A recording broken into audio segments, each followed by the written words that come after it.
Okay, coaches, so now you're going to move your team into a very, very important phase of your practice, and that is teaching defense.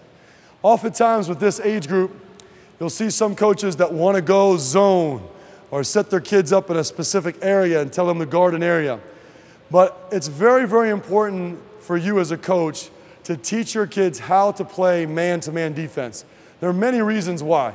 First of all, it's more difficult. As they matriculate up through the ranks as a basketball player, their coaches are going to want to see that they understand how to execute proper man-to-man defensive principles.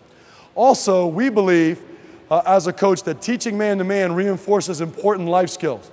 We're talking about communication, working hard, helping out your teammates, and things like that. All these things are incorporated into good man-to-man defense.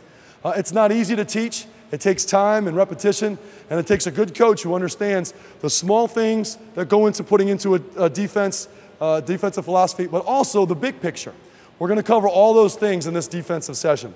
The first phase of defense is our on-the-ball defense. I'm going to have Coach Watson step in as the offensive player as I demonstrate good on-the-ball defense. All right, the first thing that we want to really emphasize with our players is a stance. Our feet are spread, 4 things to a stance. Our hips are low, our back is straight, and our eyes are up.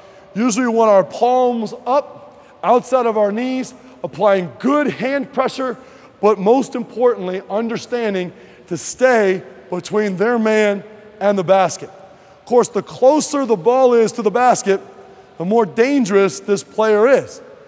So the further we are from the basket, the more of a cushion we want to give the offensive player. The typical rule that you as a coach would want to give your players is to be 1 arm's length away from the basketball. So let's go through our stance in review. Feet are spread, hips are down, back is straight, eyes are up. I'm 1 arm's length away, all right? And my palms are up outside of my knees. I'm ready to read and react to the offensive player's movement. If the offensive player decides to drive to his right, I would step with my lead foot and I would try to move my body so that I'm always between the offensive player and the basket. If he tries to turn the corner and get closer to the basket, I want to move and really try to stop him from advancing to the basket, keeping the ball outside the paint away so that I can contest the jump shot and force a miss so we can get the rebound and transition back the other way. If the offensive player were to move in the other direction, I would execute the same principles. Once again, feet spread, hips down, stepping with my lead foot, keeping my head between his head and the basket. The 2 things that you really want to emphasize with your players as they play on the ball defense is you want them to pressure the ball. We don't want defenders staying all the way back here. It might be advantageous to the coach philosophically to have him sag that much, but we think it's important you teach this 1 arm's length away distance with our feet spread and our hips down, and at the same time making sure they understand they're going to pressure the ball. But the other word you really want to use for your kids is to contain the ball. That means keep the ball on the perimeter and away from the basket. That's on the ball defense. The off the ball defensive philosophy, there are 2 different philosophies that you as a coach can teach your kids. And this would be in the case of, let's get a good on the ball defender here. All right, this is Gabe. He's going to be on the ball, hands outside his knees, defending the ball here. And then the next person that could receive the pass would be Parker. So Parker, if you guys could back up just a little bit, might be using one of our passing drill techniques, which is the V-cut. So he might take his man down, and he might come back to catch the ball, okay? Before he catches the ball, let's get the ball back to Coach Watson. What should this defensive player be doing? Should he be on his man tight, all right? Should it be loose off of his man? Should it be between his man and the basket? All these questions your kids are going to want to know. It's your job as a coach to teach. The one philosophy we believe is really, really important for your players at this level to understand, one, what we call short pass away, is to be in what we call a ball, you, man position. Ball, you, man. You're going to use that phrase in practice. So they say to themselves, ball, me, or you, and man. We don't want to be in a position where we're ball, man, you. Because he can cut to the basket and receive a pass for a shot. Good. All right, put that in. Let's get the ball back to Coach Watson. This position here is also important because it's a position of help.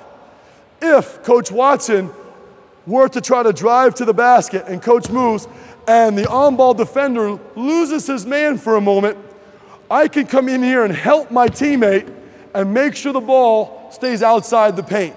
Okay, rewind. The reason that's important is, as important as it is for me to guard my man, philosophically, what you want your kids to understand is the ball is more important. So anytime the ball is making a threatening move to the basket, the on-ball defender should know that he or she has help. This position is what we call gap.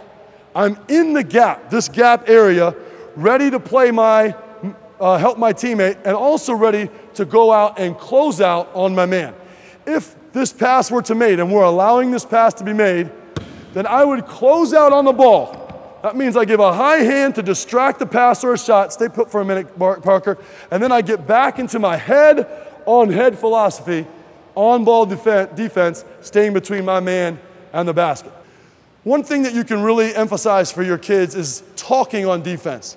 So in this case, since Kalani is on the ball and he's the ball defender, he would be saying to his teammates, ball, ball, ball. All right, communicating to his teammates that I've got the ball. This way, Gabriel, his teammate, knows that he doesn't need to help right now and he needs to be in gap position. So if the offensive player were to try to drive to the middle and Kalani lost his man, Gabe could help for a moment. Parker passed it up top to coach, and then Gabe would recover back and get in man position here. Palms up. Good. And now Kalani is in gap position right here. Opened up, pointing at the ball, pointing at his man, and seeing both. Now, this is important. You notice how Kalani's trying to take a peek at the basketball. It's a common mistake. What he wants to do is look right between the basketball, so that he uses his peripheral vision to see both the ball and see man. All right, so step back in line here, Kalani, so we can teach the second phase here. This is very simple to do in a shell defensive situation like this, where we have a stationary man and a stationary basketball. But if our man were to move and step to the basket, stop right there for me a minute, I would have to move with him. If I failed to move with him, go ahead, Parker. Don't pass it for now, coach. But you can see I would lose my man. He would be open for a pass for a layup. Come on back here, Parker. So what we're going to do here, Parker's going to be here. I'm going to be in gap position. But if he steps inside, I would stop right there, Parker. I would stop and turn so that my rear end is to the ball, my hand is on the line. And Coach Watson, if you could roll the ball to Parker, this is the line, the passing lane or the passing line that me, as a defender, I have to guard. Roll the ball back to Coach Watson. The reason we roll the ball is we want the kids to see the line that you're referring to. All right, and that way, a penetrating pass, go ahead and make that pass to Parker, a penetrating pass could be deflected or stolen because we don't want the ball to approach the basket. Go back out, Parker. Parker were to go back out, I get back into my gap position. Now let's talk about the last phase of our defense really here, and that is if the ball is on the opposite side of the floor as our man. So let's go ahead and make this pass to Parker here. The ball comes to Parker. Kalani changes from gap to ball. Gabriel changes from ball to gap. Now, what do we do with this defender over here? Coaches, one of the really important parts of man defense is teaching your kids how to divide the floor in half. What that means is you have a ball side and then you have a help side. In this case, you have an offensive player with the basketball here. We have a head-on-head defender between his man and the basket. We have a gap defender ready to help, ready to recover back to his man if necessary.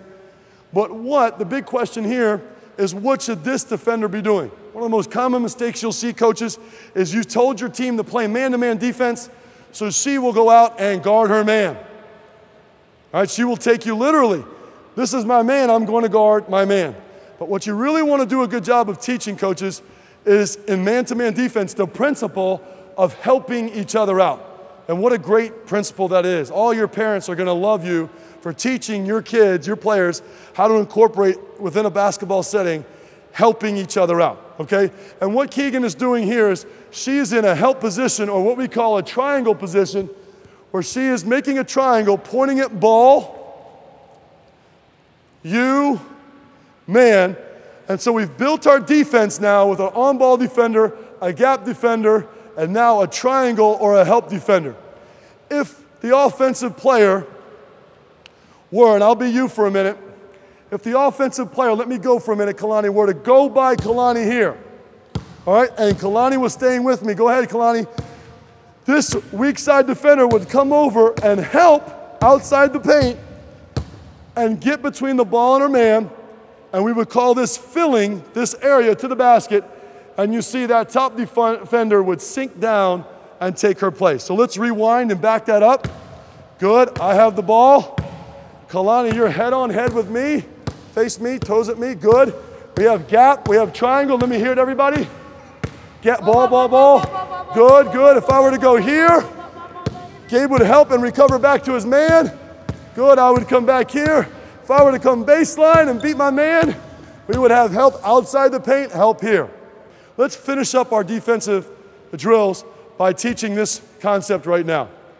Okay? Hands by your side. All right, you're playing Aiden, ball's here. These gap defenders are 1/3 the distance between their man and the basket, in the ball. The ball's passed. Go ahead and pass the ball to Parker. Everybody shifts. Hold the ball for a minute, Parker, in the direction of the ball. So the ball moves this way. Our defense shifts to the ball. We have Gabriel, who's 1/3 the distance between his man and the basket, seeing both. We have Keegan down in our triangle position. She's halfway between her man and the basket. Let's get everybody talking. When I say the word pass, we'll pass the ball. Ready? Everybody's talking? Pass. Good. Good. In a stance. Pass. Good. And you see Kalani move to the ball. Wait for me to say pass, please. Good. Wait for me to say pass, Aiden. Triple threat position. Kalani's there. Nice and loud. Let me hear it. Ball, gap, triangle, pass. Good. We shift to the direction of the ball. We're seeing both. Pass.